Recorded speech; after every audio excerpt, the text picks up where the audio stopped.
Hello and welcome everyone to Grid Vision's presentation of the Global Racing Truck Series. Definitely excited to be here today, this lovely Sunday afternoon, as we're going to be going truck racing here at Charlotte Motor Speedway, the world center of racing here for NASCAR. And of course, a couple weeks ago, the actual iRacing C Open went to Charlotte, so a lot of these guys should have some really good setups and have had plenty of time to get them all worked out. Of course, we are here for race number 14, I do believe, of the Global Racing Truck Series season. Last week, I do believe, if I'm not mistaken, Dale Brooks able to eke out a win. So definitely excited to see what he can do. I do want to actually take the time to wish him a very happy birthday, and maybe he can get himself a birthday win here tonight, or today, I should say. Of course, my name is Brian Britt, and I'm got Austin Darbyshire down behind the camera. So unfortunately, we did have Justin Prince here, but he is having some technical difficulties, so I do wish him all the best, and hopefully everything gets worked out. I know that can be kind of a frustrating deal for sure, but let's actually take a quick look at the points before we get the racing going here today. Of course, these guys are in the midst of qualifying, just a little over a minute left before these guys actually take the grid. Dale Brooks at the top of the board at the moment. I do believe he has over 100 points on Ricky Hudgens, who sits in the second place points position, who was up a position from last week. Stephen Hayes down one spot, now in third place. Chad McGinley, he sits in the fourth position. Fifth place, Steve Gerber. Sixth, Jeff Weimer. Mark Royce is in seventh. Michael Hayes, eighth. All from fourth on to eighth in the points have not moved. They have been staying right there, so we'll have to see if that is going to change after today's race. Of course, Justin LeBlanc, though, up 3 spots from last week. He is now in ninth. 10th place, Bobby Mantle. 11th, David Halsey. Of course, he had a pole position last week and unfortunately had a huge wreck. Of course, EJ Luna, he's down spots in 12th. And it looks like qualifying has just about 20 seconds left here as everybody is getting ready. Of course, as you can see on the racetrack, quite a cool track, actually. Taking a look at the temperature, it's about 73 degrees trackside. Now, if you know anything about these trucks, they are very, very quick at a track like Charlotte. Of course, a little bit lower horsepower than the next gen. In the next gen, of course, you do have to lift and kind of, a little bit more off throttle time. This truck, a lot of these guys, especially because of the low track temp, they're going to be able to really just have the gas pedal down for a long period of time. But it looks like we do have the grid set for today's action.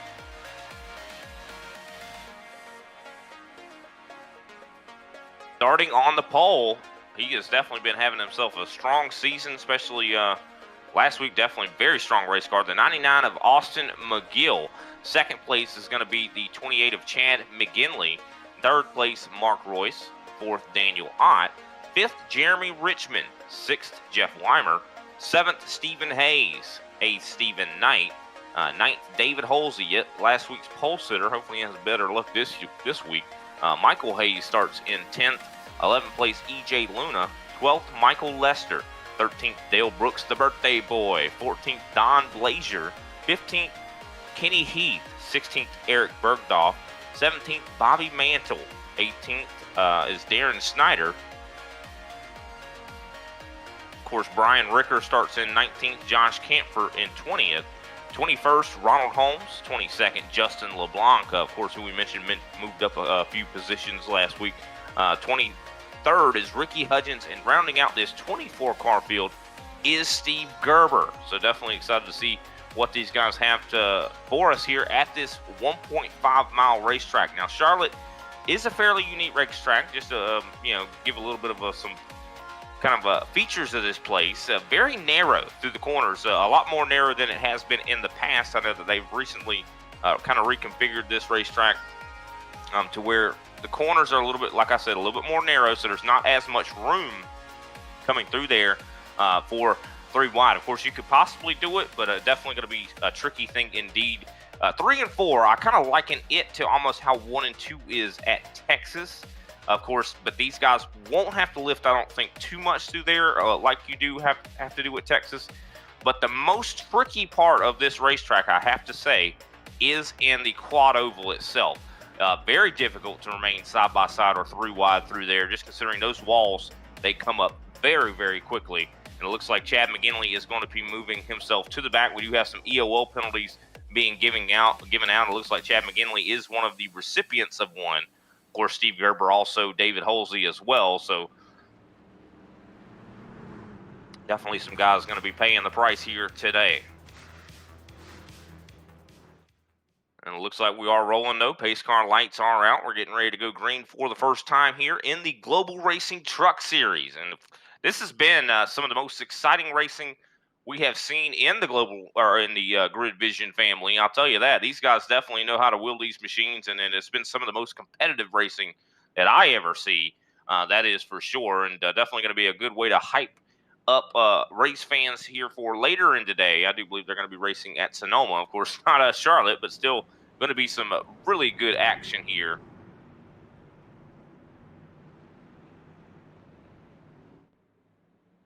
Be curious to see how Austin McGill handles this. I know he was really, really strong last week at Gateway. We'll have to wait and see if he's going to be able to wheel his way up to or stay in this front. Of course, this is a place that draft is going to be very important, as the green flag is out for the first time here at Charlotte Motor Speedway, and everybody's up through the gear, still side by side for the lead here, as we see Daniel Ott trying to stay on the outside of the 99, not able to do so.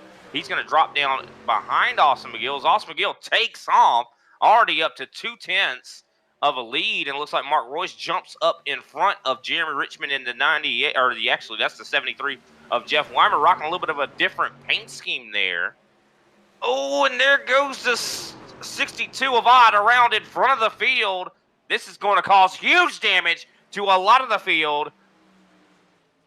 Pieces of race truck flying all over the place. This involves several machines, and you could definitely see the damage model clearly on display here, ladies and gentlemen. A lot of trucks with some missing pieces to their machines here, so we'll have to take a look back and see exactly what happened here.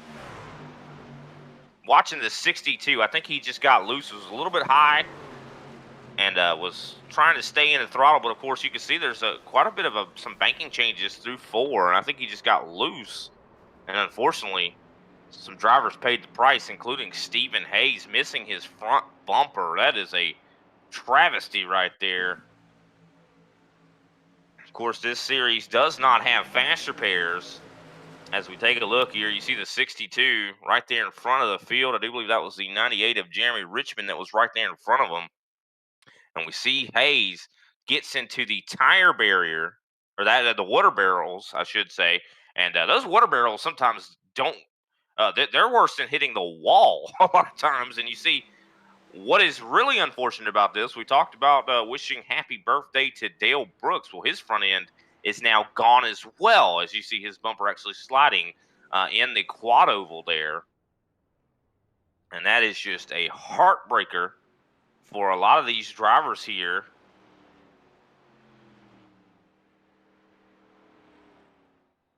Already we see Daniel Ott out of the race car, or on pit road at least, 2 laps down. Eric Bergdorf is out of the car.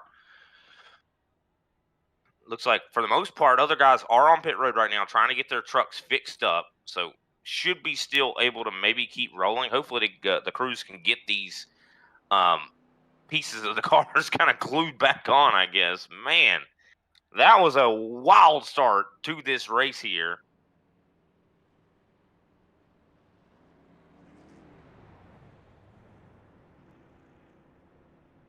While we have a moment, I do want to give a shout out to one of our Grid Vision partners here, of course, SimSearch.com.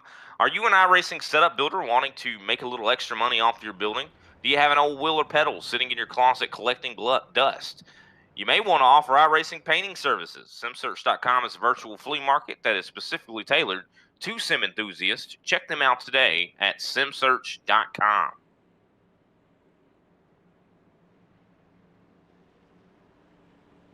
Definitely a lot of guys going to be a little bit upset as we see some more drivers going a lap down here. Jeremy Richmond, 17th on back, has now gone a lap down. That includes Stephen Hayes, EJ Luna, Dale Brooks, Bobby Mantle, and now Ronald Holmes. So these drivers all trying to get some damage repaired here. And the field has definitely, I'd say, gotten a little bit smaller here. So, wow, cannot believe an accident like that happened on lap number 2. And it does look like the pace car lights are out. Everyone has not really gotten formed up yet. Looks like Mark Royce maybe having a little bit of some issues here. Not sure what to do. Not sure if race control maybe is having some type of part in this. Hopefully we don't see any more accidents. I think a lot of the guys are trying to catch up to the field here to get some damage repaired. You can see, even though not everyone went a lap down on that, I mean, several drivers got damaged, and I think we're trying to get some of their repairs completed. But we do have some big gaps here in the field, so hopefully this restart goes smoothly. I'll tell you, this is one of those times where it really paid to start up front to be Austin McGill.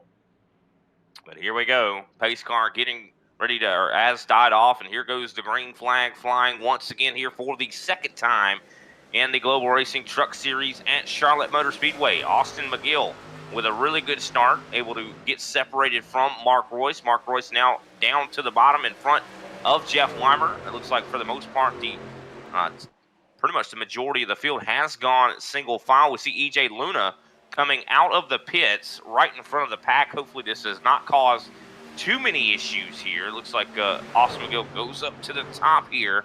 It seems like a lot of these drivers' trucks are not handling very well when they're in the middle of the groove there in 3 and 4. So that is going to be something to really keep an eye on. I think a lot of that probably has something to do with how cool the track temperature is. Trucks are tending to be very, very loose here today. Yeah, the field has pretty much single filed out. Austin McGill, your leader, being chased now by Mark Royce in that 50 machine. They are pulling away a little bit on Jeff Weimer, about 0.4 of a second now back there. So we see EJ Luna being enveloped by the field. Of course, Stephen Knight has gotten by him. Of course, we do see Don Blazier trying to do that same thing as well.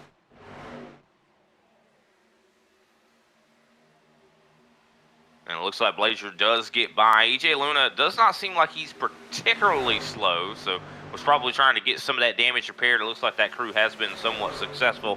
He is going to slide up in front of Michael Hayes at the moment. Here comes Don Blazier trying to maybe peek underneath. Stephen Knight not quite able to get there. Definitely a fast race truck, though, as Mark Royce is actually taking the lead from Austin McGill. Oh, McGill up into the outside wall out of turn 2. Look at that. Austin McGill going to be having some right front damage possibly from that. These trucks have just recently had an update to the damage model. But looking at his right front, doesn't look too bad. These trucks are not quite as vulnerable as they were, even though that first wreck definitely made them look a lot more vulnerable. But hopefully McGill will be okay. Looks like he still is able to battle competitively as he fights side by side with Jeff Weimer for the second place position. Of course, Weimer on the bottom, getting tight, almost gets up into McGill. McGill is able to get cleared for second. I think Weimer had to get out of the throttle in order to avoid possibly hitting McGill. And of course, him getting out of the gas, losing that momentum, is going to put him under fire from Stephen Knight and Don Blazier. And here comes McGill trying to get back to the lead. So even though he hit that wall, speed is still in that 99. You can definitely see that it did not hurt him very much. So luckily, he's definitely very fortunate for that, as we're now on lap 10. Still side by side right now for the lead. McGill able to really make that top side work very well, which is kind of surprising. I think that's not going to be necessarily conducive to good tire life, though. That is going to be something we're going to keep an eye on, is how tires work out at this racetrack. It's definitely always been kind of one of those tracks that does burn them up, even in the trucks. We've been very impressed with how he's been able to maintain momentum up there. As he does drop down to the bottom, he's going to slide right down behind Mark Royce. I'm looking at McGill, and I feel like he has got a little bit of a tight issue, and I think that could maybe also be exacerbated a little bit about, because of his damage to his right side.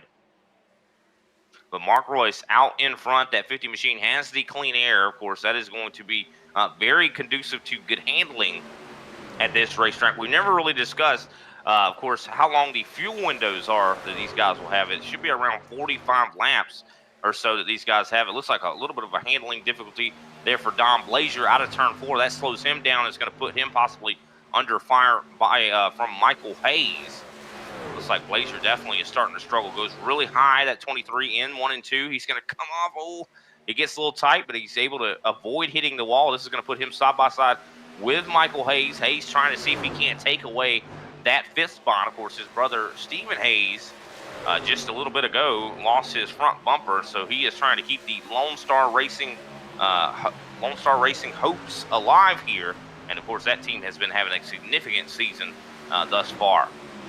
Of course, these guys do have 4 sets of tires down in the pits, and but right now I think this has got a really good look of some green flag racing. I think we see Bobby Mantle coming off of pit road at the moment.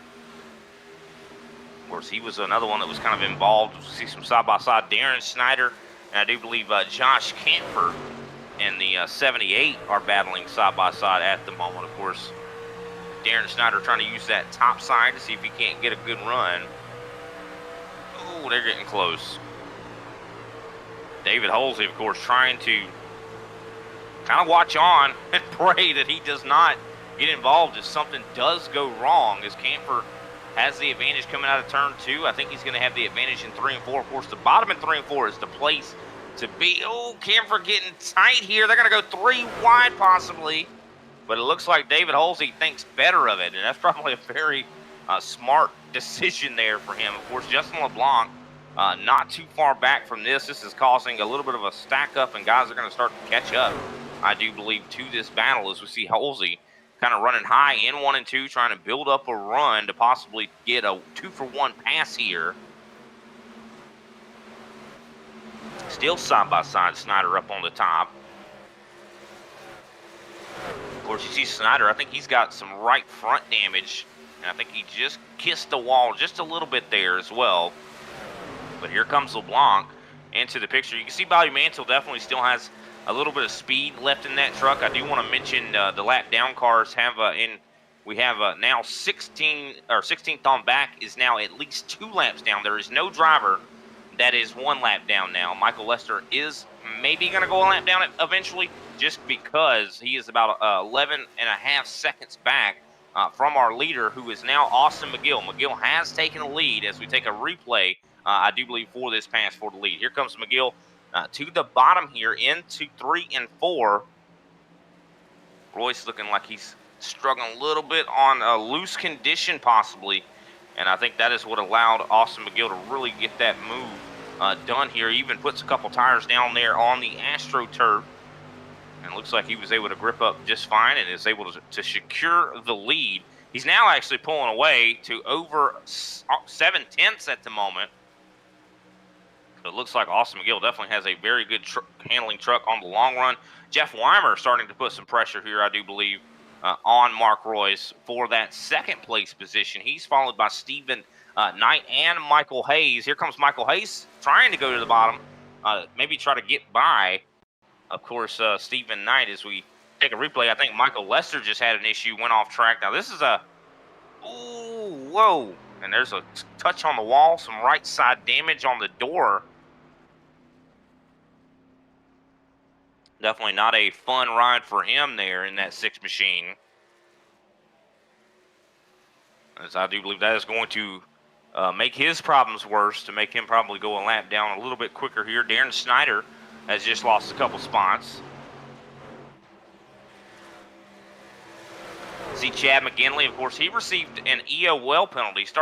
Was slated to start on the outside pole for this race, is now trying to take the position away from Don Blazier. Of course, we look a little bit further ahead. We see Mark Royce once again being challenged for 2nd place. Jeff Weimer on the inside. You see, of course, Michael Hayes trying to see what he could do, maybe to get that 2-for-1 special, as well as also Chad McGinley and Don Blazier are now side by side for that 6th place position. It looks like Chad McGinley at the moment is scored in that position. You can definitely see tire wear is significant. These guys have fallen off over a second already.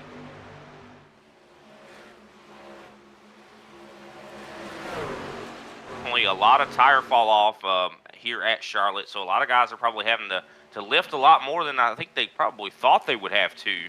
Of course, in the first opening laps, this is a lot like a super speedway with these trucks, considering the low horsepower that these trucks have. As we see side by side, Michael Hayes is surged ahead, now into third, side by side for the second place position as we take a roof camera here off of Jeff Weimer's Mission 22 73 machine. Royce trying to hold strong up on the top, getting a little bit tight, able to avoid the wall, gets loose off. He has a little bit of I think a push loose kind of condition going on. That is where you come into the entrance and middle of the corner very, very tight, and exit, you get loose. That is a lot of times the best way to characterize that is you are so loose that you get, or so tight that you get loose. Of course, Austin McGill, because of all this battling here, has pulled away to now over 2 seconds of a lead, which is shocking to say the least that he was been able to break this draft here. Michael Hayes, of course, has gotten second place secured. I want to see what his next lap is going to be. It looks like he is still losing time to Austin McGill. Last time by, Austin McGill was the fastest car on the track except for David Holsey. Holsey was a little bit faster here. See a lot of side-by-side action here throughout this pack. I think that is the 21 of Ricky Hudgens. He is now in second place in the points. And no wonder why. He's been so consistent this season. He is going to be consistently getting positions here today as well as he goes up to seventh place. Is able to get by Chad McGinley and is now side by side with Don Blazer and is going to try to move up into that sixth place position. It looks like Blazer's going to be fighting back on the top. Of course, the bottom line seems to be the place to definitely be, especially when it comes to saving tires. Charlotte, in a lot of ways, is somewhat of a one-groove racetrack. Of course, you can make side-by-side work. You can make the top side work. But I think it is going to be at the detriment of your tires. As we're now 26 laps into this run, the top 10 have yet to pit here. So they are going to end up having to, I think, fuel up in about 20 laps. Of course, tires, I think, seem like they might give out before then. As, of course, we look at these guys, the tire fall off, the lap time fall off has been a second and a half, which is just crazy. Usually at a track like this in these trucks, they don't fall off quite as much. But I think that the recent update to the truck has definitely changed a lot of the handling characteristics and the tire fall off at this racetrack. See Steve Gerber making the top side work. Gets a really good run off of turn number 4. He's going to get by Don Blazer. Blazer now under fire from David Holsey as he's going to move up into that 9th place position possibly. But Austin McGill, about 2.6 seconds is his lead right now. He's still turning the fastest laps on the racetrack. So very, very quick truck that 99 has. And it looks like he has just put Kenny Heath yet another lap down, putting him actually 9 laps down. So just been some terrible luck this season there for Kenny Heath.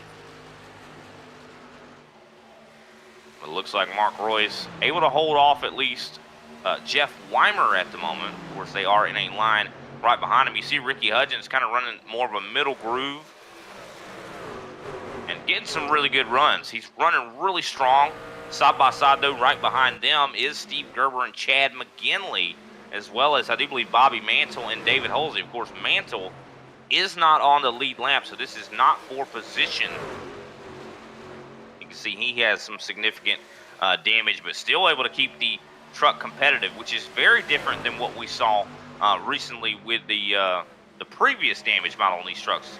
The previous damage model on these trucks, aero was so sensitive. If you even touched the right or left side door or the front, any kind of damage at all, a lot of times that would just take your speed away. But it seems like with the new update, it seems like a lot of these drivers have a lot more speed to play around with, as we see, of course. Oh, Stephen Knight gets a little bit loose off of turn 4 as Ricky Hudgens is trying to make something happen.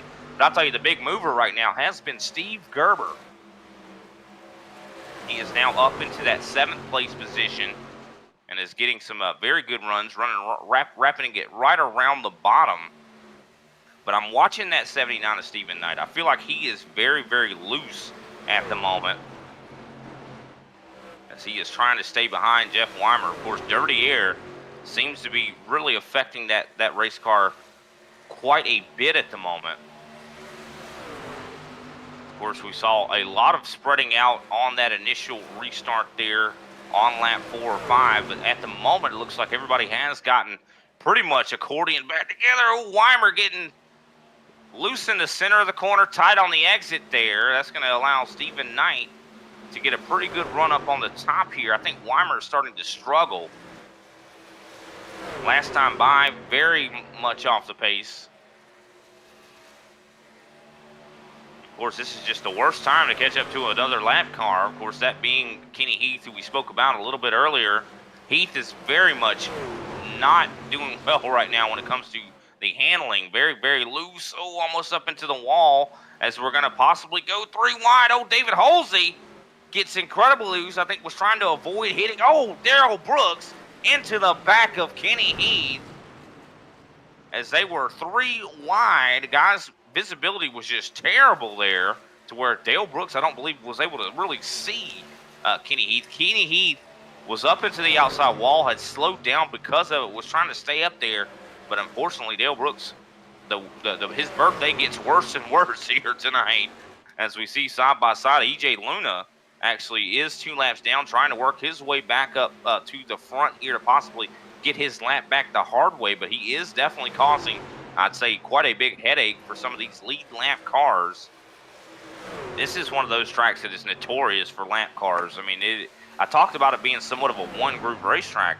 Well, that makes it very difficult when you're having to deal with lap cars if they stay on the bottom. Well, Austin McGill is out to a monstrous lead right now, over 4 seconds, and we're only 35 laps into this race. He, of course, is turning 31.7s. Everyone else behind him is in the 32-second range. So he has got himself a very good handling truck at the moment. Oh, it looks like he just lost a lot of time there that last time by. I think Austin McGill might have had a little bit of a loose condition. I think the truck may be starting to misbehave a little bit here as we see Steve Gerber now trying to challenge Jeff Weimer for the 6th place position. And Gerber, of course, able to make the pass sticks up to now 6th place as he rides right around the top of the racetrack. And what an exciting race this has already turned out to be here. Of course, Austin McGill is going to soon have to deal with a lap car, that being Michael Lester, who is in the 15th position at the moment. Of course, Michael has already had quite a bit of trials and tribulations. You can see some damage on the rear end. Of course, he's got right side damage as well.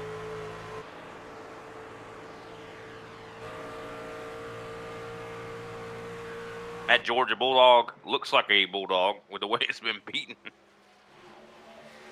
But hopefully he'll have some time to get some damage repaired at some point here. But I do believe we're going to be coming up very, very quickly on green flag stops.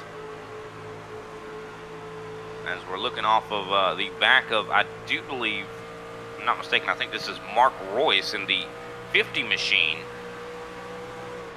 Trying to hold off Stephen Knight and remain in that 3rd place position. Of course, Royce has been struggling, 32.328 last time by, one of the slowest trucks. Actually, I think he was the slowest truck in the top 10.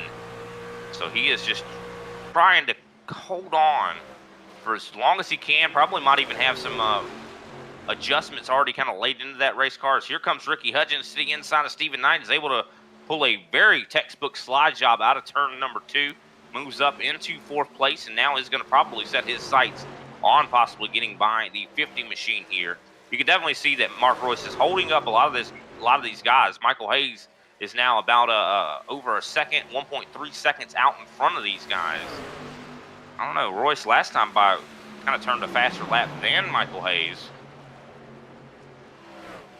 Of course, fastest right now in the top 5 is Ricky Hudgens, 32.006 last time by, so he's definitely got some significant speed. Darren Snyder losing the spot, falls back to 14th. He gets passed by Brian Ricker in the 45. So see side by side, here comes Ricky Hudgens, moving up into, I do believe, that 3rd place position. Does it get clear? I think he'll get clear in 1 and 2 here. And he will slide right up in front. Look at the speed that Ricky Hudgens is able to carry as they enter the backstretch. He just pulls away. As soon as he gets past Mark Royce, it looks like he just starts to pull away. Now, of course, Stephen Knight's going to be trying to see if he can't possibly get by Royce. Royce seems to be struggling right now. It looks like that's actually Gerber. I thought that was actually Stephen Knight, but that is actually Gerber.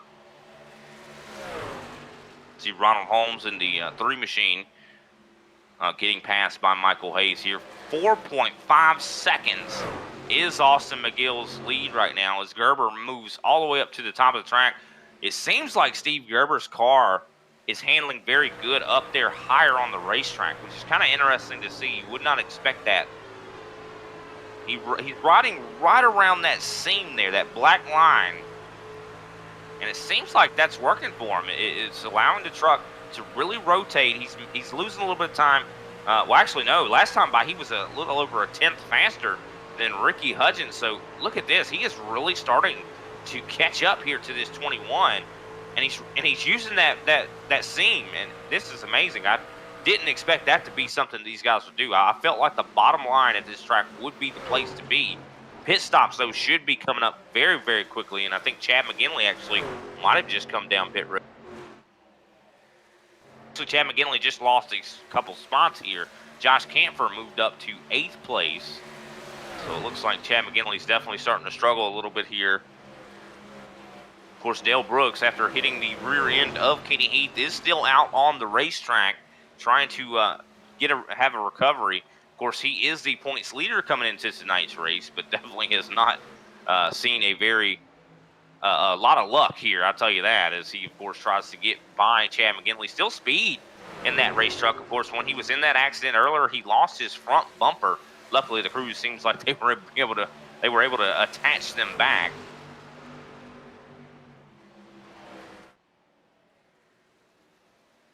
Of course, Dale Brooks is in 22nd right now, actually 25 laps down.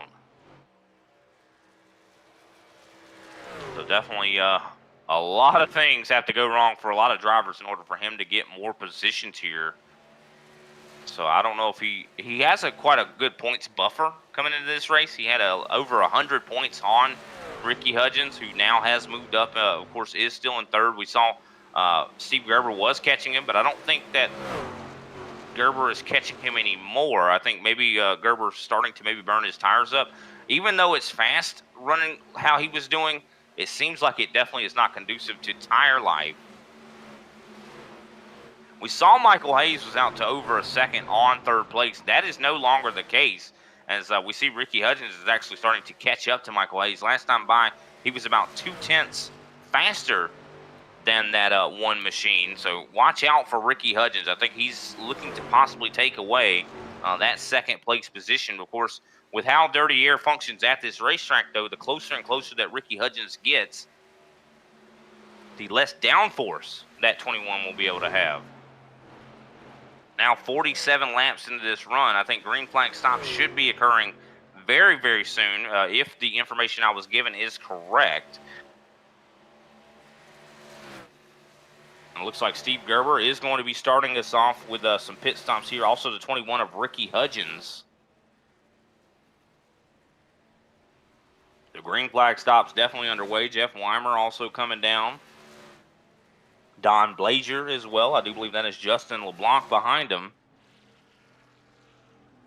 Brian Ricker also coming off of pit road right now. I do believe he's got some significant damage on his right side.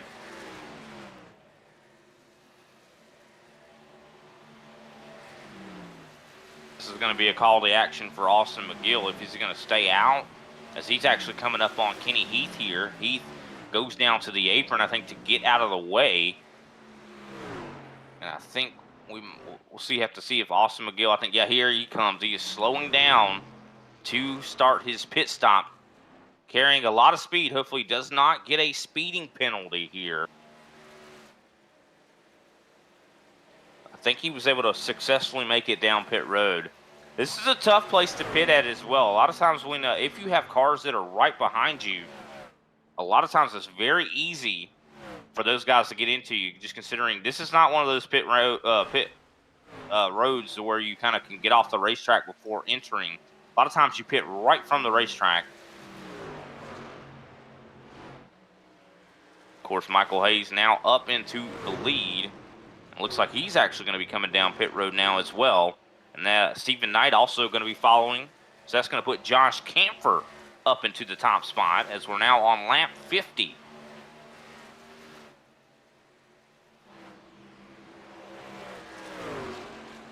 Josh Camphor, of course, in that Busch machine. Definitely been looking really good here. Been staying clean. He's got some pretty good long run pace, I'd say.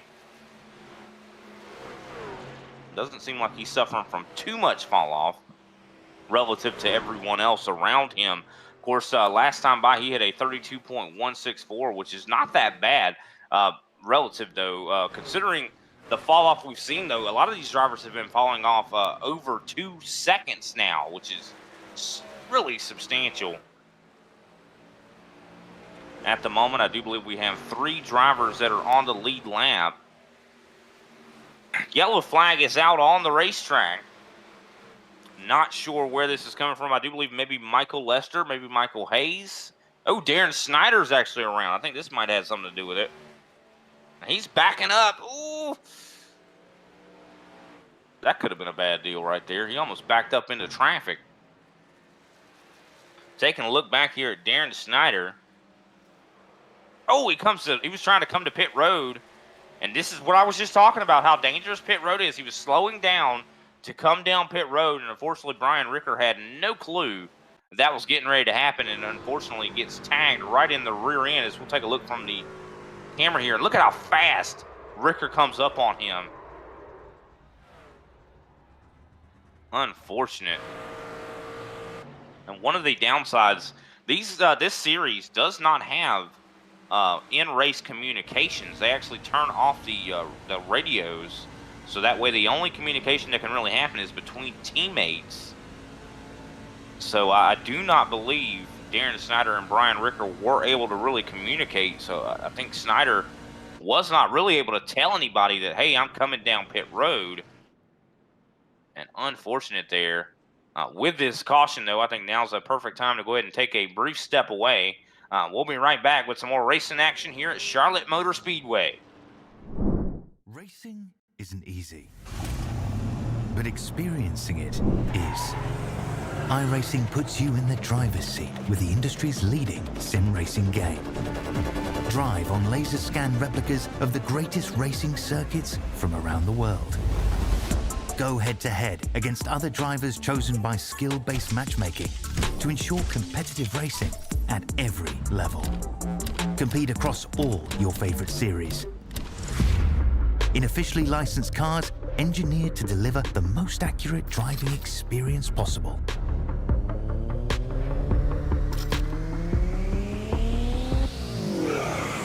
Join a race or host your own with players from across the globe. Race against the computer or in a league with friends. Feel the thrill behind the wheel. Visit iRacing.com.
Welcome back, everybody, to Grid Vision's presentation of the Global Racing League Truck Series here at Charlotte Motor Speedway. Austin McGill is leading the way at the moment as we are under caution here. We should be very soon be going back to green flag racing. Of course, that caution was a little bit inopportune for a lot of these drivers, considering a lot of these guys got actually locked a lap down as a result. They were in the middle of green flag stops.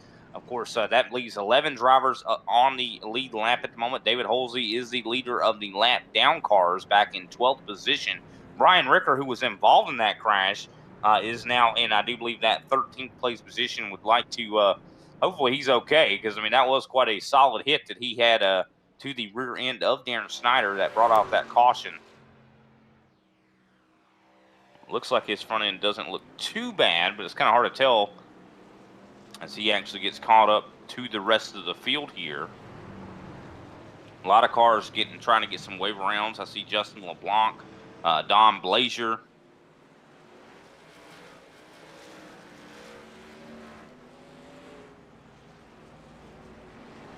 A lot of these drivers are on different tires here. Some drivers on 7-lap-old tires, some on 5. Of course, could see some wheel spin. Tire wear, I think, in the first 5 to 10 laps is not as bad. But when we got above that, it seemed like 15 plus. That's when the tire wear was very significant.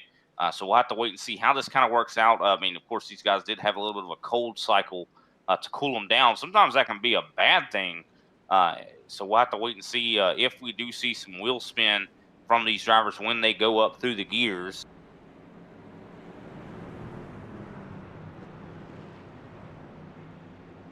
Definitely interesting to see how this plays out. This has definitely been a race of attrition here today as the pace car gets prepared to take that left turn down pit road. Austin McGill backing the field up quite a bit here. I think trying to catch some guys a little bit off guard. But here we go. Entering the Geico restart zone, and the green flag is back out. Austin McGill takes off with a really good start. Kenny Heath not able to get going. Something might be wrong with that truck. They have to go 3 wide in order to avoid him.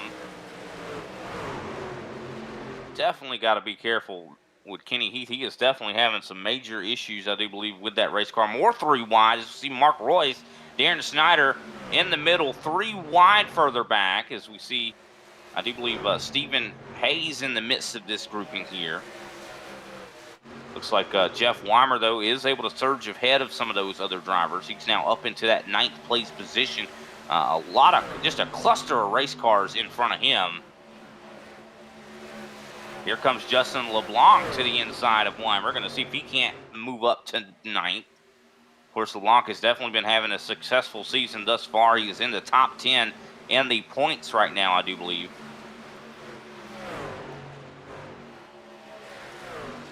See Michael Hayes now side by side with Michael Lester. Of course, Michael Lester is 1 lap down.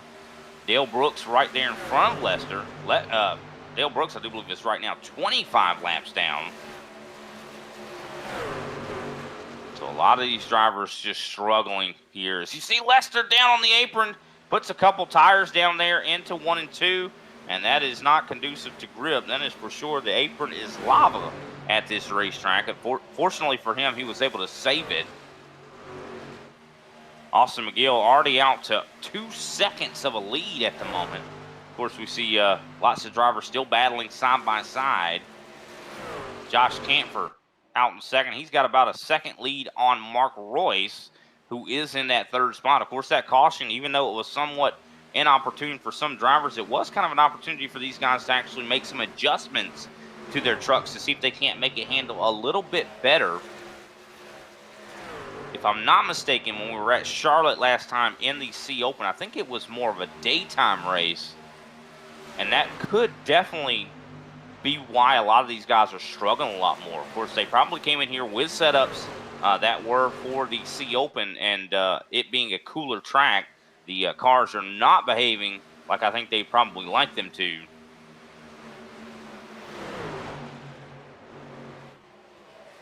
See EJ Luna there on the bottom as David Holsey tries to work his way forward here. He's following right behind Bobby Mantle. Of course, I do believe Halsey is a lap down. Mantle is 10 laps down. Ryan Ricker, who was involved in that last caution, seems like he still has some speed. He is actually the leader of the lap down cars at the moment.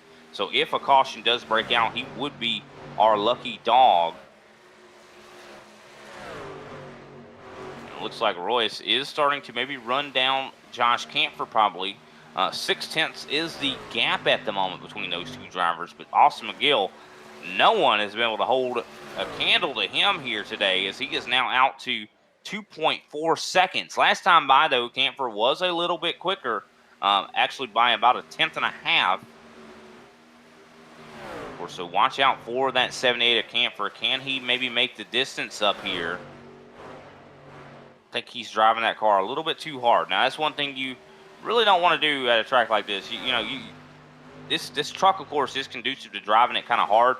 But I think with how it seems the tire wear has been, I think it's more of a slow and steady wins the race type of race here today. So I think Camphor might want to just take it a little easier, just maintain. Don't fall victim to that carrot on a stick mentality here, as we see Michael Hayes now goes to the inside of Ricky Hudgens for the 4th place position. Chad McGinley right there behind them. McGinley getting a little bit tight off of turn number 4. Thinks about going underneath Michael Hayes to see if he can't possibly move up into the top 5. As we're now on lap 65 out of 137 here. Looks like Michael Hayes does get the pass completed there on Ricky Hudgens. But here comes Chad McGinley. I think he's going to be looking to possibly get by Hudgens as well.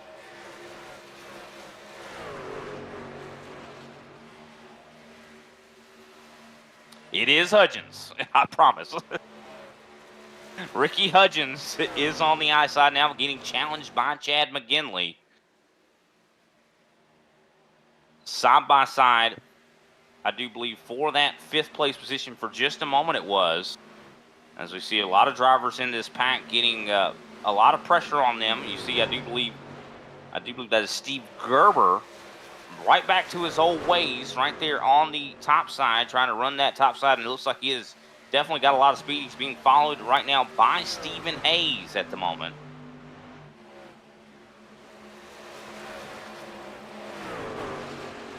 And it looks like Gerber is going to be able to make the pass. And look at the run he gets off of turn 2.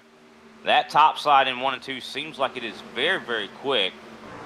Of course, historically, the bottom side in 3 and 4 is where you want to be. But I'm telling you, we're seeing a lot of speed from Gerber in that 8 machine. I'm really impressed with his season this season. I mean, the seasons past, he's been good, but nowhere near this good. I think something has definitely changed in that 8 machine's mentality here.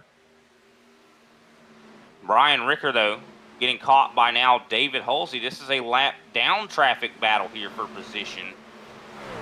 Halsey, of course, trying to see if he can't maybe get up here into the lucky dog position, and that would put that 57 back into contention. Of course, he has been fast all race long. I would not be surprised if you allowed David Halsey to get on the lead lap. He's going to be a threat. I have no doubts about it if he's able to stay alive. That's the main thing. Halsey just seems to always have terrible luck, even though he did recently win a race. Oh, Snyder getting loose on the backstretch here, right in front, a whole host of race cars. 3 wide, Snyder in the middle, puts Bobby Mansell up into the outside wall, and we're going to have a problem here. EJ Luna sideways in the middle of the track, yellow flag is out. Snyder impacts the pit road wall and the pace truck. Snyder ends up taking a tow here. He has just been having a very, very frustrating day. As we take a look back at the replay, as we have crossed the halfway point, we see Snyder getting tight out of 4 up into Mantle. Mantle, of course, having that contact with him unsettles the race car.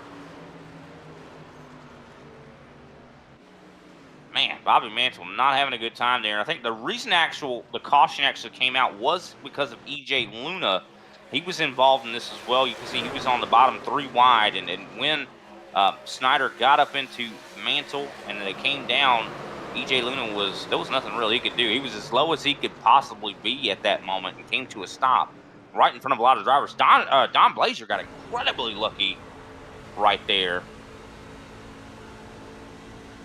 As we take a look on board here with EJ Luna,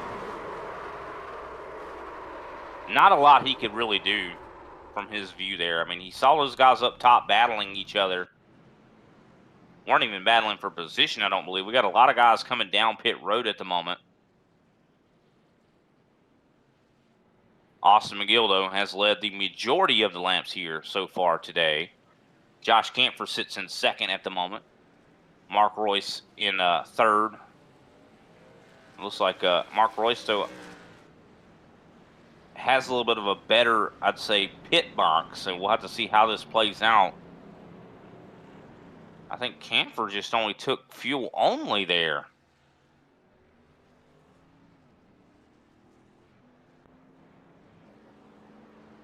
Yeah, Josh Camphor spent 7.1 seconds in the box, and that is indicative of a fuel-only stop.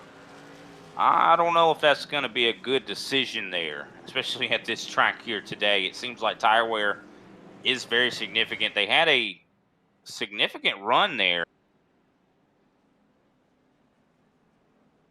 Just an update on Darren Snyder. He is out of the race car.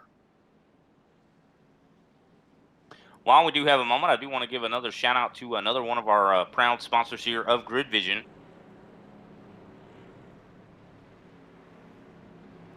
And that being Reaper Speed Lab. Want to reach the top? Reaper Speed Lab is your one-stop shop for quality setups in the oval racing scene. Established in 2020, Reaper Speed Lab's goal is to offer a competitive setup for all of your oval racing needs, from the top 3 eNASCAR series to the short track competition of late models, modifieds, and legends cars. Visit ReaperSpeedLab.com for more information. Reaper Speed Lab, where top split lives. And if Reaper Speed Lab doesn't have what you need, I know both of these shops are very, very competitive, and definitely would recommend both of them. But if you're maybe looking for something a little bit different, Team Watson Racing Setups is another one that you could choose. Team Watson offers out-of-the-box fast setups that are proven to win no matter what split you're competing in, and are trusted by many top-level oval racers. If you're looking to take your iRacing career to the next level, check out TeamWatsonRacing.com. So definitely 2 very, very good choices for setup shops. And, of course, this being an open setup truck series, wouldn't be surprised to see some of these guys out here on these setups.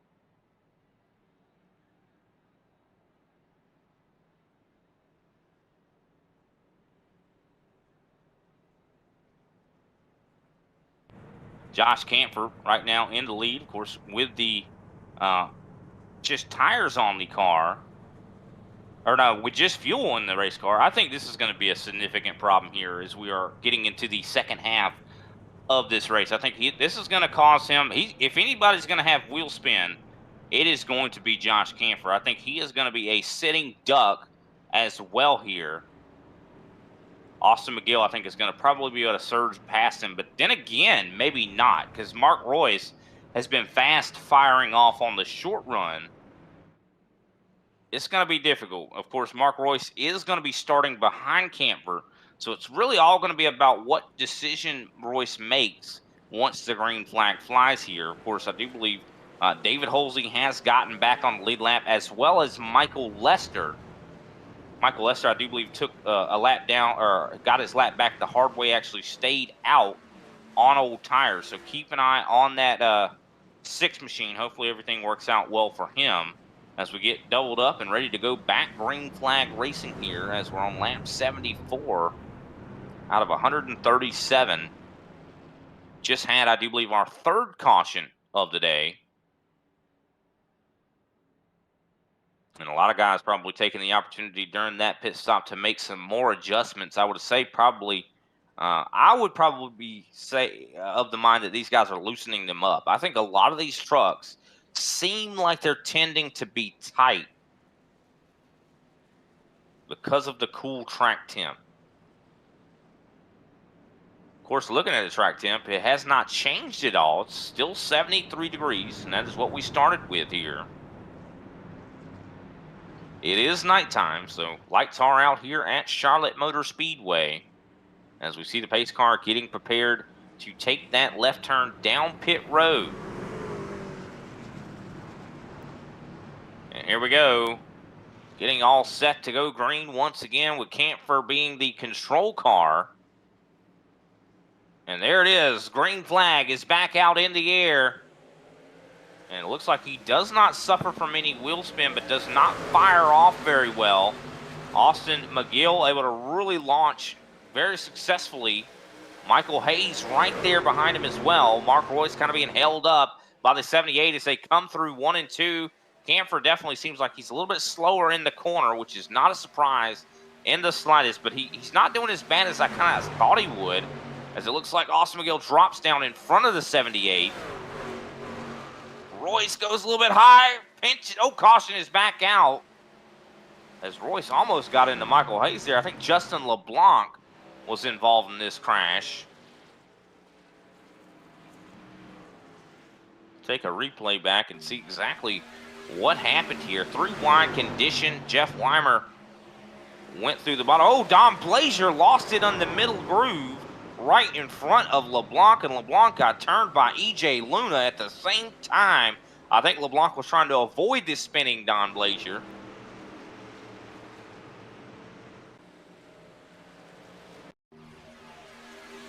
Taking a look back here, see Blazier from the hood camera, or roof camera, gets loose, almost gets down into Weimer. Nobody really hit him. He was able to make a really good save, but unfortunately, Justin LeBlanc got the bad end of that deal. Watch this once again. You watch EJ Luna. You see LeBlanc had checked up to avoid hitting Blazier, and I just don't think Luna knew that was going on. And unfortunately, Justin LeBlanc paid the price there. Going to be coming down pit road. Of course, Josh Camphor also just came down pit road to probably grab himself a fresh set of tires. That is going to put Austin McGill up into the lead. And I'm going to put Josh Camphor all the way back, I do believe, to 10th place. With that, I think we'll take another brief step away. We'll be right back with some more racing action here in the Global Racing Truck Series. Racing isn't easy, but experiencing it is. iRacing puts you in the driver's seat with the industry's leading sim racing game. Drive on laser scan replicas of the greatest racing circuits from around the world. Go head-to-head against other drivers chosen by skill-based matchmaking to ensure competitive racing at every level. Compete across all your favorite series. In officially licensed cars, engineered to deliver the most accurate driving experience possible.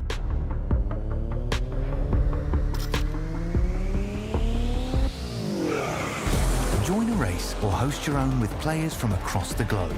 Race against the computer or in a league with friends. Feel the thrill behind the wheel. Visit iRacing.com.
Thank you, everybody, for joining us here on Grid Vision.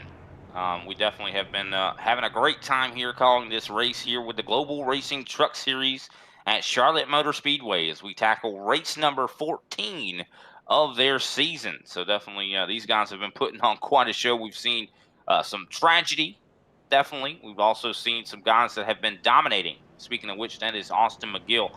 I do want to give a shout out to one of the sponsors that is specifically for the Global Racing Truck Series, Martin Sports. They are a family-owned Michigan Upper Peninsula company that makes apparel for. They've been making apparel for a decade. Of course, if you need apparel for your local sports team, business, special events, family reunion, they can definitely handle it. Not only that, but Martin Sports is a major brand in sim racing, providing top sim racing apparel for a lot of different teams, small or big.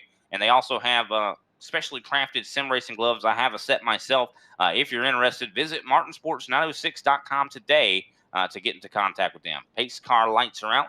We're ready to get back racing once again here at Charlotte as Austin McGill is going to lead the field to green. Of course, Josh Kampfer, who was the leader on the last restart, has come down for 4 sets of tires. Taking a look at the how many are on the lead lap at the moment. I do believe 14 are on the lead lap. So we have seen a couple more guys get back up there.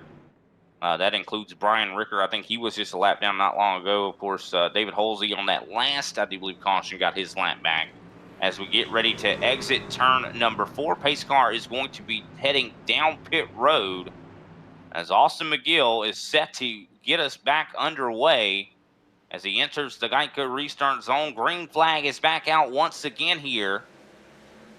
And a pretty good restart there for him, side by side for second place. But I think Michael Hayes might be able to drop down in front. No, I think the door has closed. Here comes Mark Royce. Going to see if he can't possibly get up into second. And he gets a good run out of turn number 2. Of course, you see Michael Hayes able to. He got a good run out of 2 as well, but not quite enough. As here comes Mark Royce with a big head of steam into 3 and 4. Chad McGinley up to 3rd. Of course, McGinley started on the outside pole, or was slated to start on the outside pole, but unfortunately had an EOL penalty. Is now up to his highest running position, now up to 3rd, side by side for the lead there for a moment. Mark Royce trying to run the top. Ooh, McGill tries to throw a block here. Mark Royce goes to the bottom. He is not having any of it.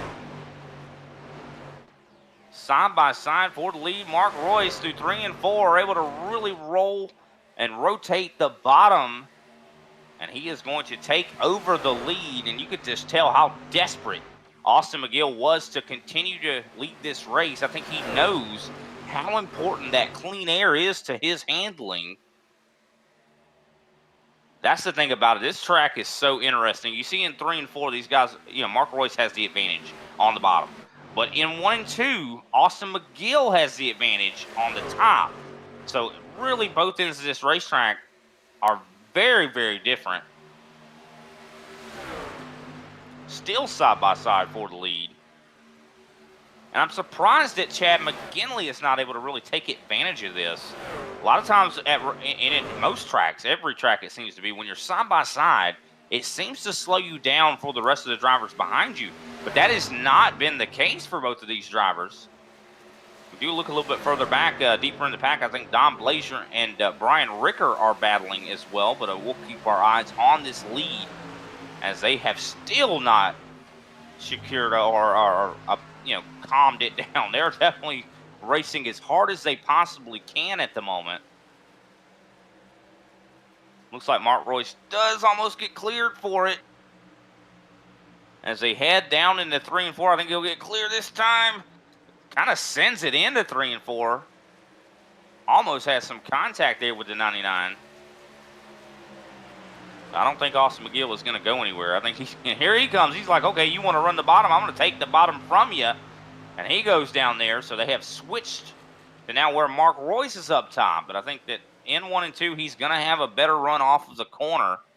But, of course, coming into 3 and 4, I think Austin McGill will have the advantage if he can stay side by side here.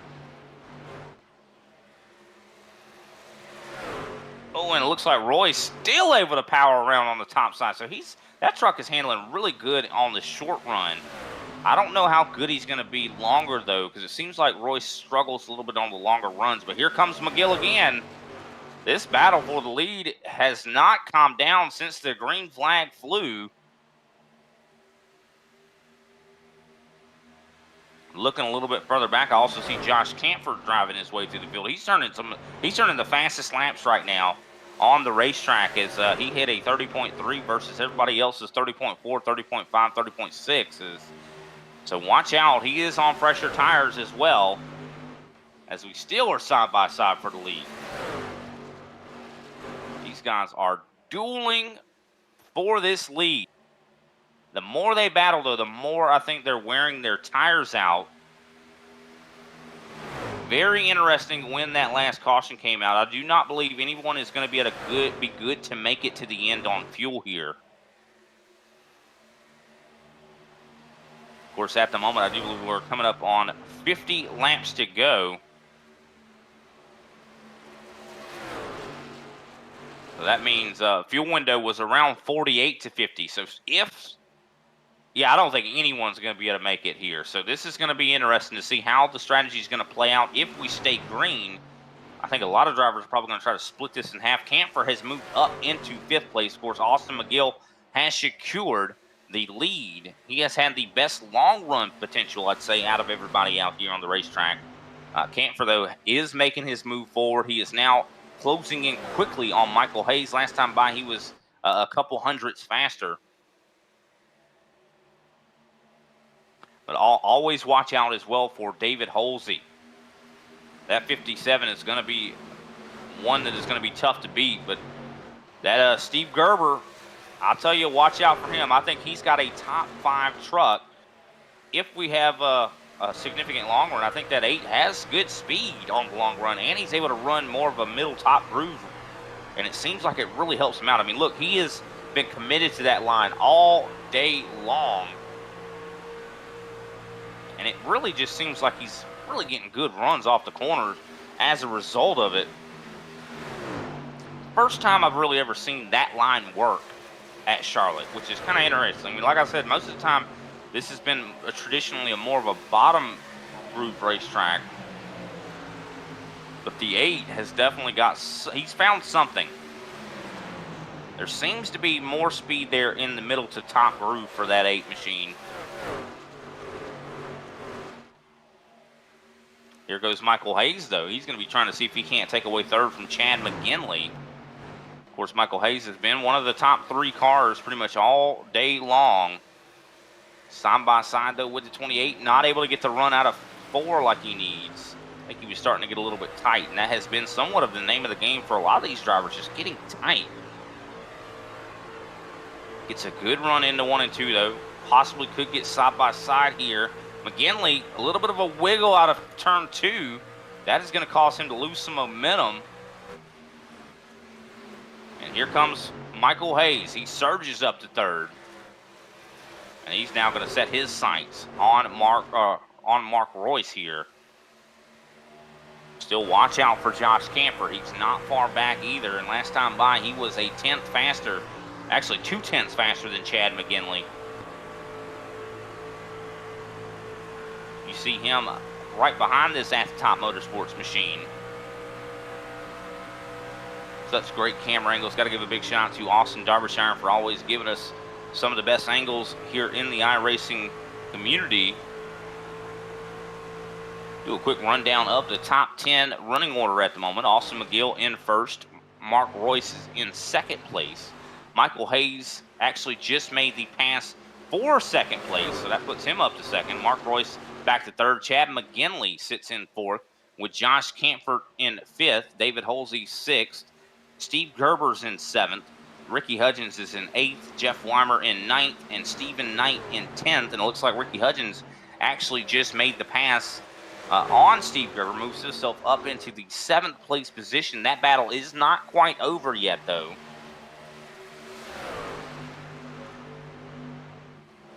Ricky Hudgens definitely been quick. Here comes Camphor, though, and McGinley. McGinley's going to try to get by Royce. Royce seems like he's starting to struggle, and I think a lot of that comes as a result of him battling with McGill for so much of that last, however many laps. You see the lap times right now from Royce, 31.7.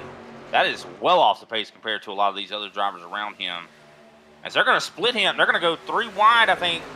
Oh, they thought better of it. Camphor does get by Chad McGinley. Here comes David Holsey as well.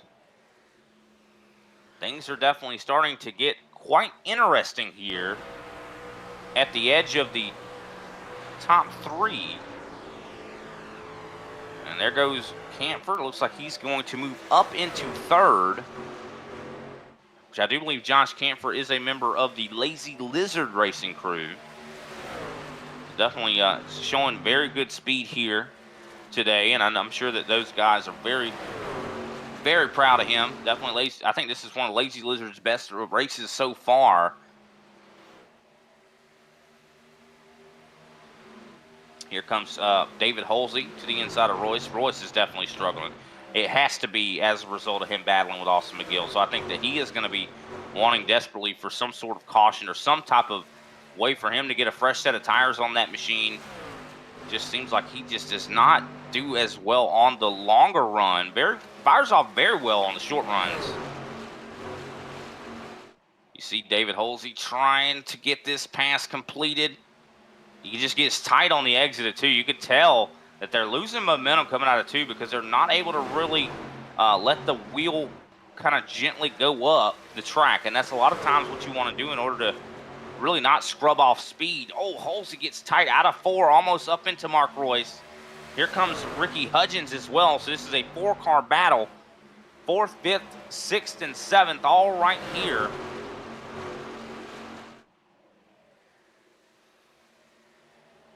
And it looks like Royce is going to live to fight another day up into, or stays in that 4th place position. But here comes Ricky Hudgens. He says, I'm going to battle here with you, David Holsey. Since you can't get by Royce, let me have my hand at it. One thing that's going to be kind of scary, though, is we do have a lap car that is in the middle, or just got passed by Austin McGill. I do believe these guys, if they're continuing to race side by side, they will encounter him, and it will be an obstacle. That lap car, of course, being Kenny Heath.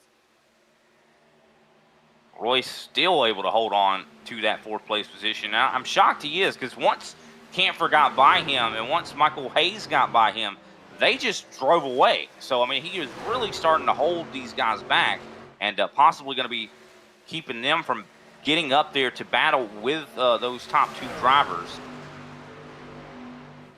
But definitely Royce is just fast enough to be a thorn in these guys' sides. As you see, they catch up to Kenny Heath here. Looking off the back, I do believe, of Ricky Hudgens, who just took over 4th place. Now over 100 laps in here to this race. Going to have just over, I do believe, 30 laps to go here. Of course, these guys, as I mentioned before, are not going to be able to make it on gas. Looks like Kenny Heath having some issues once again, some smoke, or taking a trip through the grass. Looks like him and Ronald Holmes. So I'm wondering what happened. I think maybe Heath trying to get out of the way. Heath into the wall. Right in front of, ooh, a little bit of net code there with Stephen Hayes. Luckily, that was not a caution. But Kenny Heath has just been catching it. Him and that wall have become very good friends. Yellow flag is out on the racetrack.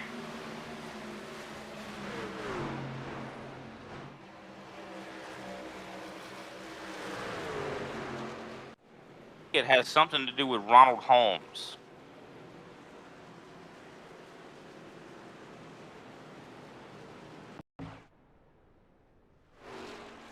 See him slow right here. I don't know if this has anything to do with it. He is coming to a crawl. I think he's out of gas, possibly here. I'm not sure if this was why the caution came out.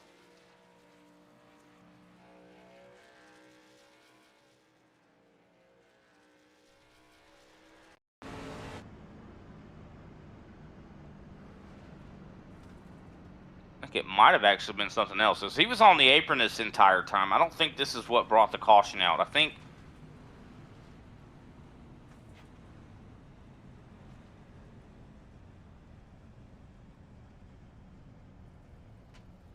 I'm shocked.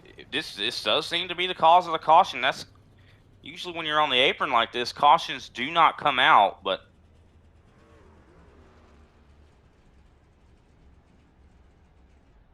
that is very interesting to see. And this is going to make it to where everyone should be able to make it on fuel.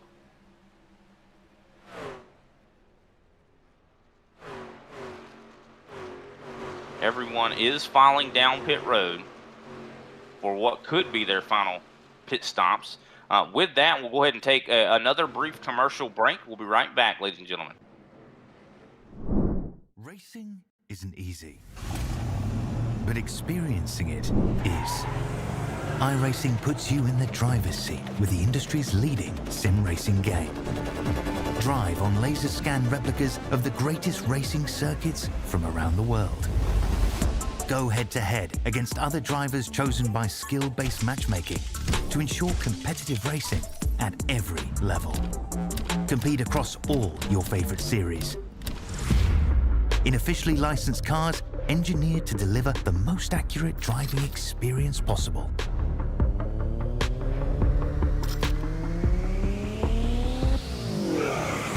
Join a race or host your own with players from across the globe. Race against the computer or in a league with friends. Feel the thrill behind the wheel. Visit iRacing.com.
Welcome back, everyone, to Grid Vision's presentation of the Global Racing Truck Series. We've had yet another caution, and we have confirmed that the caution did come out as a result of Ronald Holmes stopping in right before the entrance to pit road. And apparently, that was actually news to me. I did not realize if you come to a stop right before the entrance to pit road, that actually does bring a caution out. And I kind of am not. I'm surprised that iRacing has it that way, but I'm not surprised.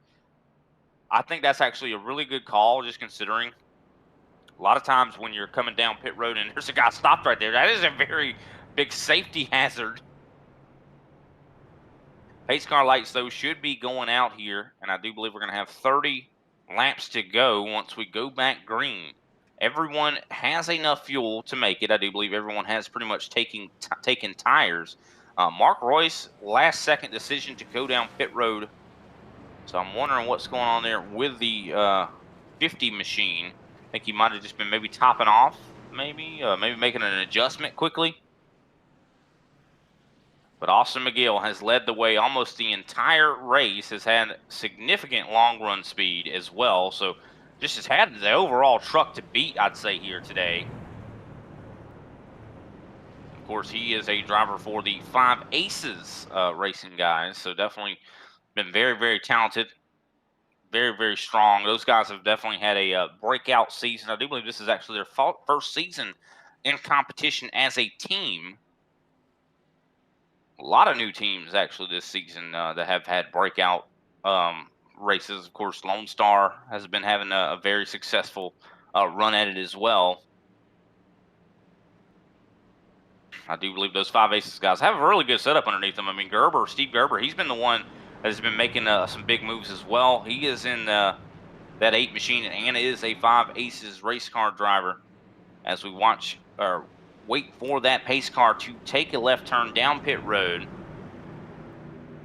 Want to give a big shout out to all of our audience out there. We appreciate you tuning in. Make sure you like and subscribe here on Grid Vision.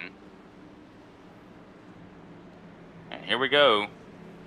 Austin McGill into the green flag zone. The green flag is back out once again here with 30 laps to go. Really good restart there for McGill. He has definitely been, I'll tell you, the best restarter so far here tonight. Here comes Ricky Hudgens, though, trying to challenge for that third spot. Him and Josh Camper dueling side by side, not giving each other a lot of room. And as this race continues to unfold, the elbows are going to continue to come out. Guys are not going to be able to, are not going to give each other as much room. Give and take is going to be something that is probably going to be more non-existent as we continue. But it looks like Camper does manage to hold off a charging 21. Looks like the 79 is Stephen Knight with some issues. He's losing position after position right now. Now outside of the top 10 in 11th place.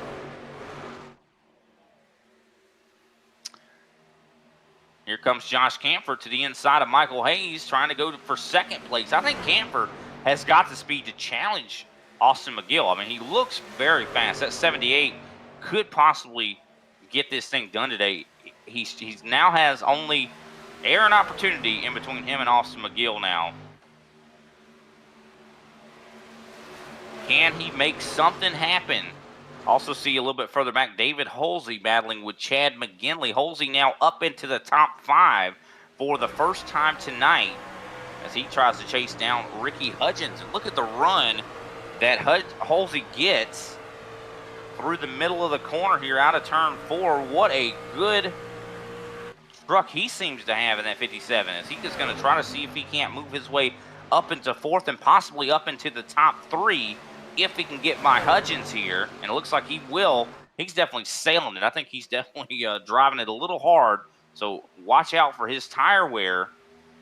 But here comes Camper trying to challenge possibly for the lead.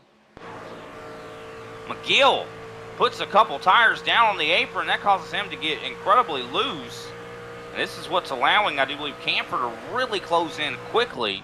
I feel like Austin McGill is probably looking in his mirror. That is not something you're going to want to do out here at Charlotte. I think he's definitely watching closely as you see Camper now up to the rear end. And here comes David Holsey to the inside of Michael Hayes for that third spot as well.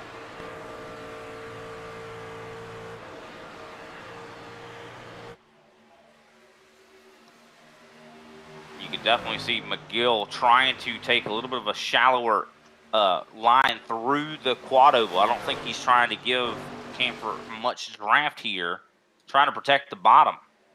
Of course, you do not want to take very narrow entries at this racetrack. That could cause you to lose some of the momentum on exit. Oh, I tell you, Austin McGill keeps touching that apron.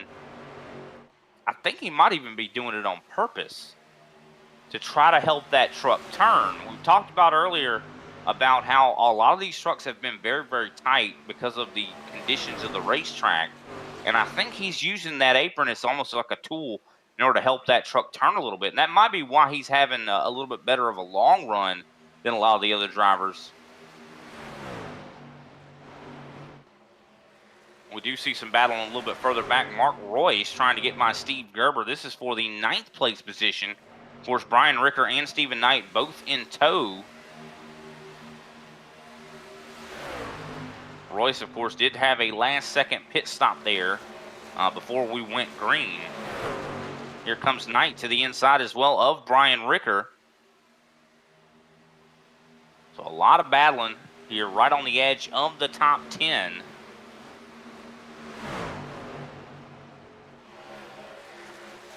Royce definitely able to wrap the bottom well. I think maybe he did make some adjustments. I think it seems like it might be working for him. But Gerber has just been so fast in that middle groove. Of course, them being side by side like this is causing the rest of the field to kind of drive away. Gerber goes really, really high, and that is going to give Mark Royce that spot up to 9th now.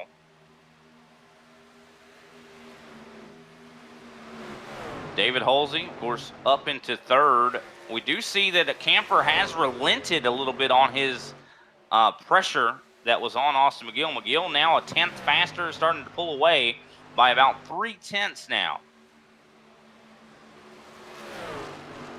Coming up here to 20 laps to go here in competition. Watch out, though, for Chad McGinley. He's still got some speed in that race truck, sitting in 5th right now. He is catching up quickly to the back end of Michael Hayes, and Hayes has still been sitting right behind Halsey, so watch out. I think Hayes is not finished yet. I think Halsey seems like he's a little bit tight coming out of the exits of these corners here. And here comes Hayes. Hayes is going to try to get to the inside. And it looks like he loses a little bit of momentum on exit, having to take a little bit more of a shallow exit. Definitely see, I think Halsey's trying to defend a little bit higher on the racetrack, but he's getting tight. You can just see that truck is not handling as well as I think he needs it to. Of course, he's one of the 5 Aces crew, so surprised that he's not having as good of a time as Austin McGill is right now, especially him being in relatively clean air. Michael Hayes getting a little bit tight as well out of the corner, a little bit of a push-loose condition from that one machine.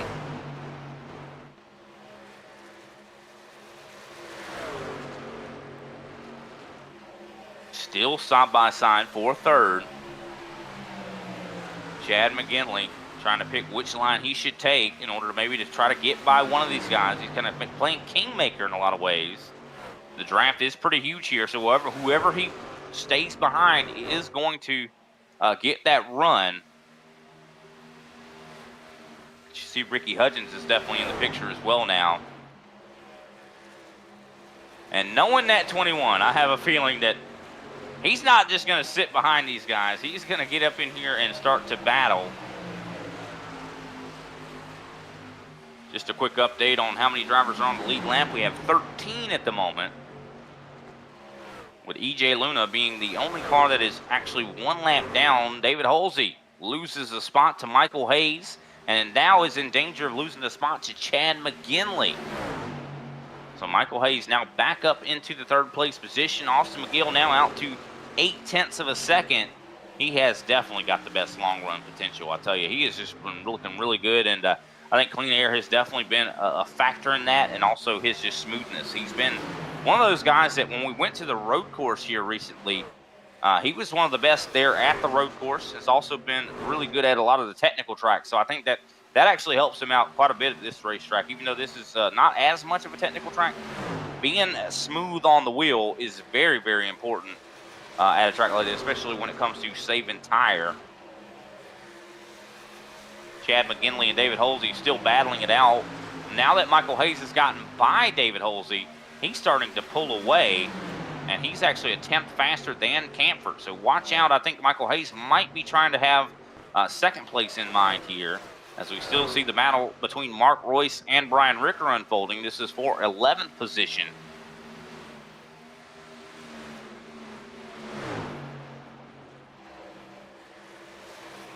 Now 15 laps to go, coming to 14 laps to go. You see Ricker getting a little bit tight on the exit of 4. Would not be surprised these guys, maybe it might come to blows here. And I also see some battling going on, I do believe, still between for David Halsey. Halsey is under fire at the moment from Ricky Hudgens. Jeff Weimer's also in the picture. Tell you, both him and Hudgens have had really, really successful seasons, have been really consistent. And that is something that those two have struggled with. I mean, both Ricky Hudgens and Weimer always have speed, but they've always been inconsistent when it comes to getting involved in accidents. But you can definitely clearly see that they have changed their methodology. I'd say their mindset has definitely. It's been more of a successful mindset. I think a lot of it is that they're just worried, more prioritizing the entire race rather than just lap after lap. A lot of the times we saw them before, they were really incredibly fast, but were always putting themselves in the wrong place at the wrong time. But this season has been a complete 180 from what they usually have been able to do. So, I mean, I've definitely been very, very impressed. We talked about, once again, Michael Hayes is catching up quickly now to Camphor. Last time by, he was, again, about 0.8 or about a 10th or a hundredths, I'd say, about a tenth faster than Camphor. So do expect possibly that we will see Michael Hayes catch up here to Camphor. But I don't think anyone's going to be able to catch up to Austin McGill. Also see Stephen Knight back in ninth, just got by Don Blazier. So definitely a good job tonight. Of course, on that last restart, he had some significant issues. Seemed like he fell back outside of the top 10. He is now back up into ninth. As you see right behind them, Don Blazier actually battling with Brian Ricker. Ricker looks like he is going to try to take away that 10th place spot. Brian Ricker, another one that has had just unfortunate incidents all season long. Very quick driver. That 45 has got a lot of potential when it comes to speed, but unfortunately always seems to have some sort of issue. As we now are 10 laps to go, coming to 9 laps to go until we crown our winner here tonight at Charlotte Motor Speedway. Austin McGill, definitely, I'd say, the odds-on favorite at the moment. He has about 1.7 seconds of a gap, and it's definitely looked significantly fast. Steve Gerber battling right now with Jeff Weimer. Looks like Gerber using that top side again, and it works. It is working for him. Somehow, he has found something that a lot of other drivers have been struggling with in his speed up in that middle groove or top groove. Could he possibly get by David Holsey and move up to 6th? I think it is a distinct possibility, just considering Holsey's starting to struggle right now. Last time by, Steve Gerber was about a tenth and a half faster than that 57.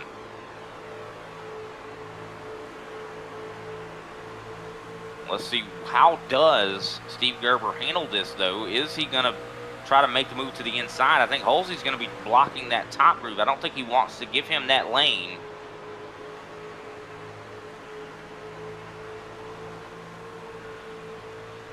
A little bit loose out of turn 4. I think you saw Gerber try to run a little bit lower, and I just don't think that truck is built for him to do that. But look at this, riding right through the middle groove in 1 and 2.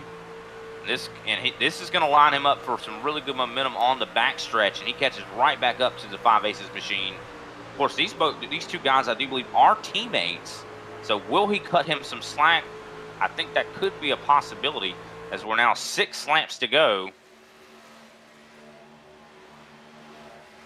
So this thing is quickly approaching its conclusion.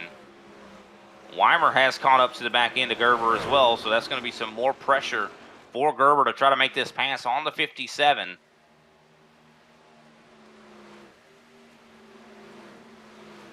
See, of course, Stephen Hayes has come back onto the racetrack. He, of course, is 19 laps down.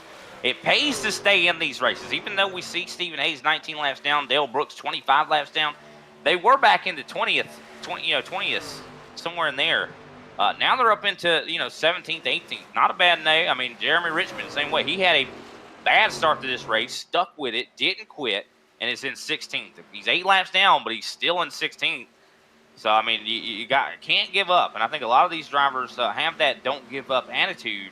And I think a lot of that comes from military experience as well. The one thing that I love about this series is that they all, not all of them, a lot of them have prior military service careers or current military service careers. And a lot of times that puts that discipline in them to just not give up.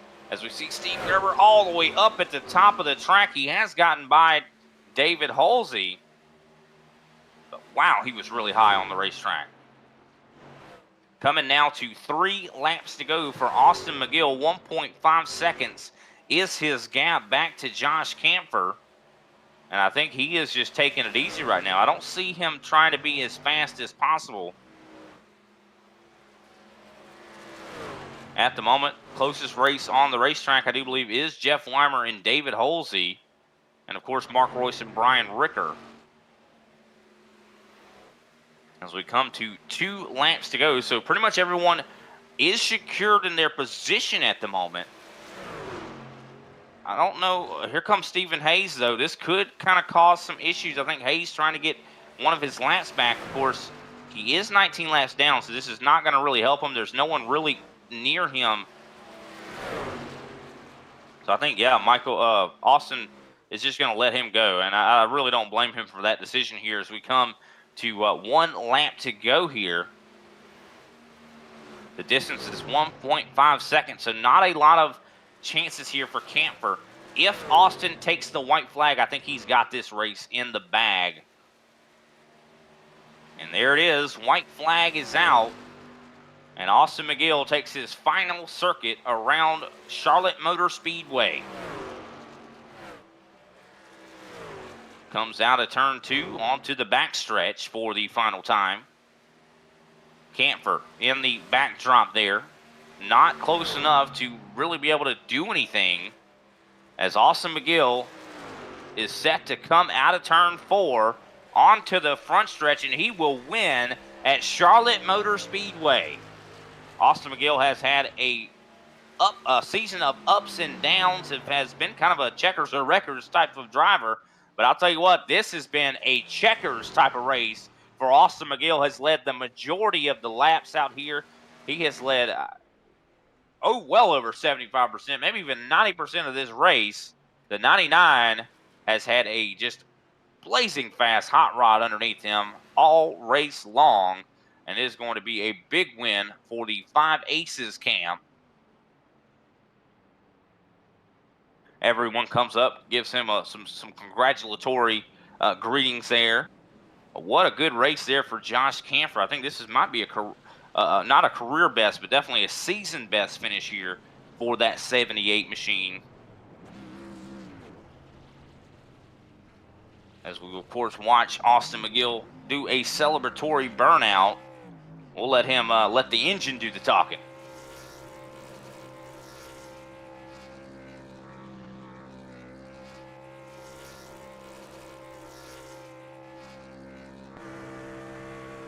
Of course, that brings us to the conclusion of our Martin Sports winning moment. Martin Sports, a family-owned Michigan Upper Peninsula apparel company. They have been making apparel for over a decade and definitely have perfected the art for sure. They have no limitations on color or anything like that. If you or your local sports team business want to get some fresh new uniforms and look good out on the sports field or whatever you're doing, they're going to definitely have the gear in order to help you do it for sure, to look your best. They also are a major sim racing brand that actually makes gloves as well. I have a pair myself. I know a lot of people swear by these gloves. They're very comfortable, very breathable. If you're interested in possibly getting some custom jerseys, polos, hats, they recently just got an embroidery machine that makes hats very quickly, and some of the best hats I definitely have seen. We need to get us some Grid Vision hats made at some point. But visit martinsports906.com today to get in contact with them or maybe buy a pair of their sim racing gloves. With that, we're going to go ahead and take a quick rundown through the final results here at Charlotte Motor Speedway. And, of course, Austin McGill, your winner here tonight. Josh Camphor comes home in second place. Third place, Michael Hayes. Fourth, Chad McGinley. Fifth, Ricky Hudgens. Sixth, Steve Gerber. Seventh, David Holsey. Eighth, Jeff Weimer. Ninth, Stephen Knight. 10th, Brian Ricker. 11th place, Mark Royce. 12th, Don Blazier. 13th, Justin LeBlanc. 14th, EJ Luna. 15th, Michael Lester. 16th, Jeremy Richmond. 17th, Stephen Hayes. 18th, Dale Brooks. And of course, after Dale Brooks is Ronald Holmes in 19th, Kenny Heath in 20th, 21st, Darren Snyder, 22nd, Bobby Mantle, 23rd, Daniel Ott, and rounding out this 24-car field is Eric Bergdorf. And with that, we'll go ahead and get into our post-race coverage here of tonight's broadcast.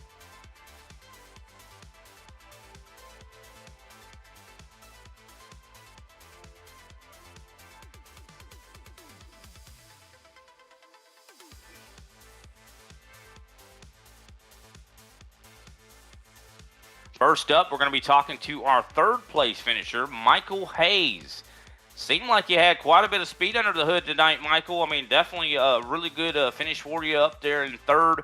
What did you need to get up there to Camphor and Austin? Yeah, I mean, Austin McGill was in a whole nother universe there.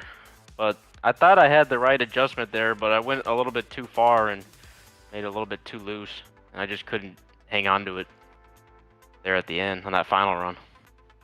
Yeah, and it seemed like a lot of the drivers out there were struggling with a tight condition. Was that the major kind of obstacle to overcome today? Not for me, not for that run. I started off pretty loose, and for some reason it kept getting looser off. I did start off tight on the first run, so I went ahead and made a major adjustment, but I could never get it back to where I needed it to be. Yeah, definitely tough track today. Of course, it being nighttime and cooler temperatures. I think the C Open when we were here not long ago, of course, was a little bit hotter. And also, there was an update to the truck's damage model. Did that change the setups at all? So yeah, I'm not super familiar with it quite yet, but the first major change I noticed was the tape. You can't adjust the tape anymore. You either got a race tape or qualifying tape. So, I mean, an adjustment there with increase the tape a little bit would have probably helped me out a little bit, but you can't do that no more. So, Yeah, definitely can't. And that definitely changes things quite a bit here. But definitely still a great job. I mean, good points day for you. Able to come home in third and really carry the torch a little bit there for the Lone Star Racing crew. Of course, next week we're going to be off for Father's Day. The week after that, Nashville Super Speedway. How do you feel about that racetrack? I'm not too sure. I'm not even sure I raced that track before in the truck, so that's a big question mark for me for that one.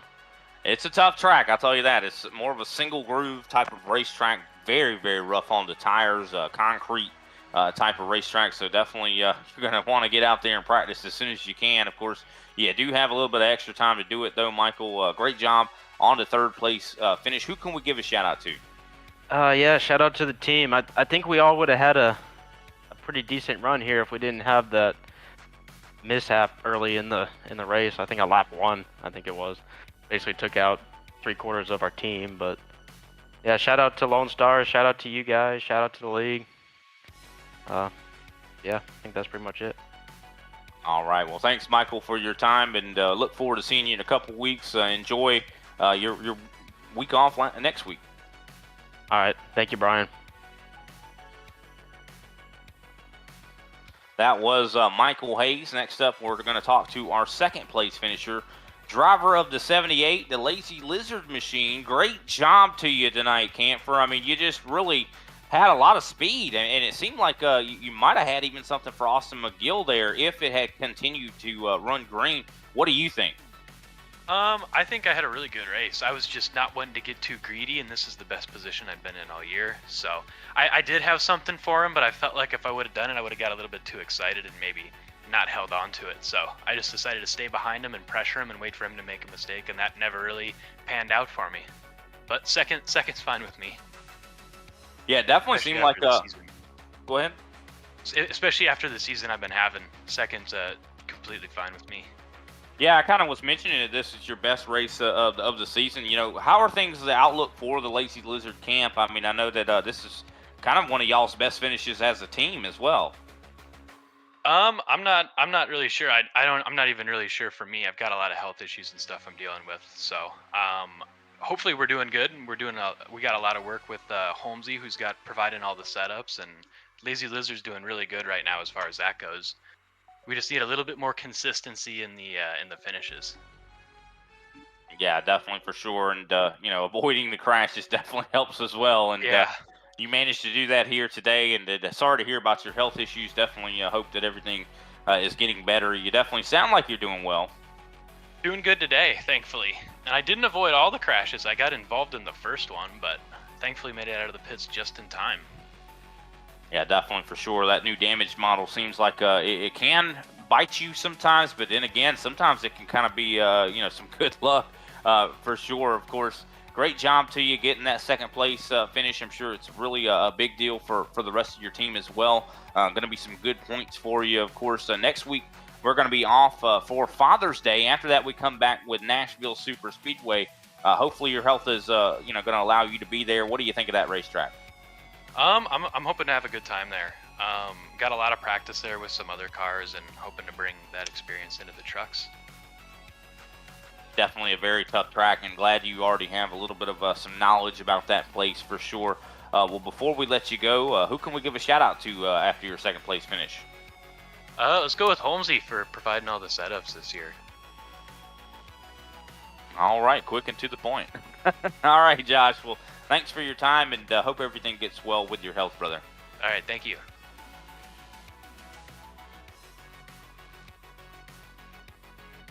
Alrighty, that was Josh Camphor, our second place finisher. Next up, we're going to be talking to our winner, the dominant driver tonight, the 99 of Austin McGill. I swear you led probably 99% of this race, Austin. I mean, you were just out there blazing fast on the short run and the long run. What all went into this? I mean, how you were able to have that dominant of a truck? Just a lot of practice, really. We, my team and I, we ran a practice race a few days ago. Just tried all the different setups we had, checked to see which ones were good on the long run, good on the short run. The one I used today seemed to be the pretty balanced one, so yeah, it's probably why we ran so good today.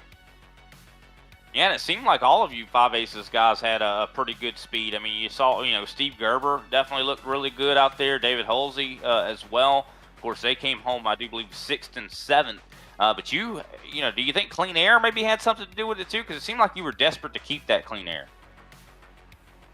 Yeah, definitely. I was talking to Josh Camphor earlier before he got pulled in that I was fighting for clean air just because I knew if I fell behind some guys and got stuck in the dirty air, I would have fell back, and I just want to stay up front and keep my truck where it was good. So I'm glad I made that decision. Yeah, definitely surprised that you still had speed as well, considering I know earlier in the race you kind of pancaked the wall. Like, talk about some of that, about the damage model, how that didn't seem like it hurt you as much as it could have. Like, I know before the damage model updated, that would have probably killed your race.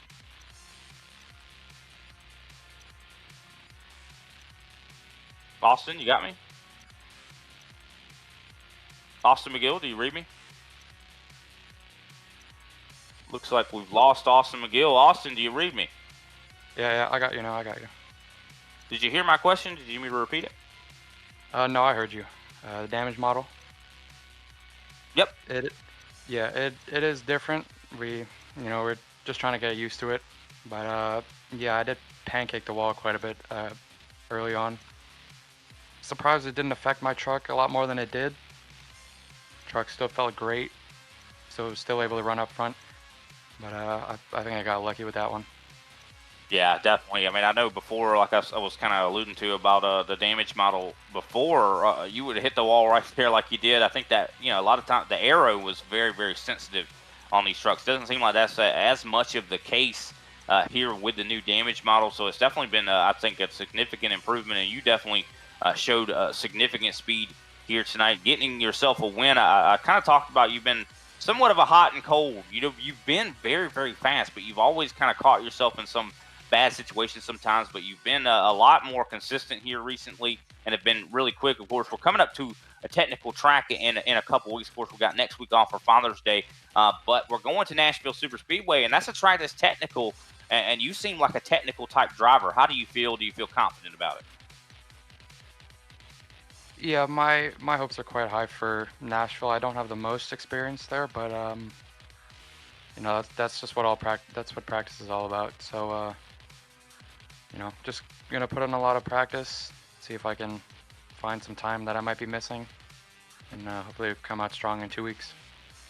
Well, we definitely we're confident in you, that's for sure. You definitely got a lot of speed, and I can't wait to see you. I know, I do believe after July 4th, when we come back from that holiday as well, we'll be going to Mid-Ohio, and I know you're a road course kind of guy, so can't wait to see that. I think you got a strong rest of your season for sure. Austin, who can we give a shout-out to after this big win here at Charlotte?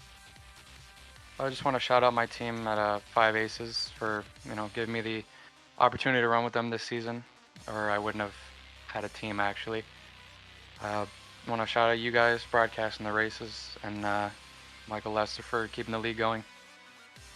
All right. Well, thanks for your time, Austin. Congratulations once again, and we'll see you in a couple weeks, brother. Yep. See you guys. All righty. That was Austin McGill, our winner here today at Charlotte Motor Speedway. Definitely a great job to him for sure. Of course, make sure you tune in a couple weeks. We'll be at Nashville Super Speedway. Of course, the broadcast will go live about 12:20 p.m. Eastern Standard Time. Green flag will fly a little bit after 12:30, so make sure you're here for all of the action. Definitely want to wish, once again, a happy birthday to Dale Brooks.